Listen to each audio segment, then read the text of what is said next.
नमस्कार। आज जो न दिन भर समय ना मिल पालो से काम में थोड़ा बहुत ज़्यादा बिजी हो गए ऐसे तो हम लोग के ब्लॉग पूरा डिटेल दिखाना पड़ी है। दुकान में बैठे हैं, अब हम भी देखा दुकान में बैठे हैं। कारण है कि किसान सम्मान निधि जितना लोग पात्र रहना है, जितना लोग पैसा उतारत रहना है, वो चीज़ का ये समय सत्यापन होता है, वेरिफिकेशन होता है। वेरिफिकेशन 2 स्टेप होता है। एक है कुछ किसान ये समझते हैं कि अभी पहले अंगूठा लगा के KYC करने जाते फिर देवे के, तो वो जो अंगूठा लगा के KYC करना वो जो है ई प्रमाणित करना है कि हम अभी जीवित हैं। ये समय जवन खतौनी, बैंक पासबुक, आधार कार्ड फिर से लेखपाल और उरी अधिकारी हैं अपने अपने पंचायत भवन पर, तो वो जो ये समझ लेते हुआ वो ये सत्यापित करिए कि ये किसान हुआ, तब जाके जो है किसान सम्मान निधि का पैसा आई। ऐसे बहुत फर्जीवाड़ा हो गया, बहुत फर्जी पैसा उतारता ना, जो किसान ना भी है वो पैसा उतारता है।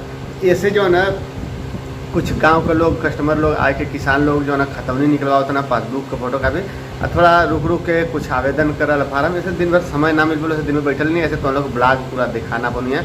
लेकिन मेन जो होत है ये समय प्रक्रिया जो सरकारी चलत है गाँव ग्रामीण क्षेत्र में, वो ये समय यह कि किसान सम्मान निधि जे भी पात्र है ओकर वेरिफिकेशन होता है। एक बाद राशन कार्ड जे भी पात्र है वो को सत्यापन होता है। वो में जो ना अधिकारी आए के पंचायत भवन पर बैठ के जांच पड़ताल करिए।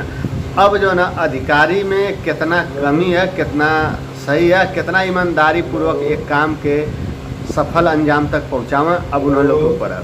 कहाँ से अगर ईमानदारी से सत्यापन करिए, वेरिफिकेशन करिए, तो हर किसान, हर गरीब वो चीज़ से सरकारी जौन भी सुविधा होता है उससे जो है ना वो लाभान्वित हो जाए।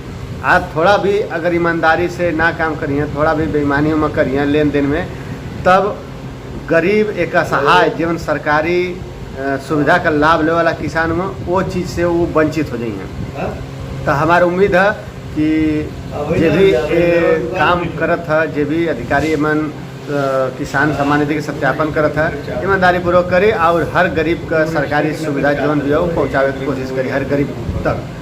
तो आज के ब्लॉग ना हो बोलो ससुर, आज यह आप लोग की जानकारी एक छोटा सा, अगर आप लोग की जानकारी अच्छा लगल है तो चैनल पर सब्सक्राइब कर लो जा।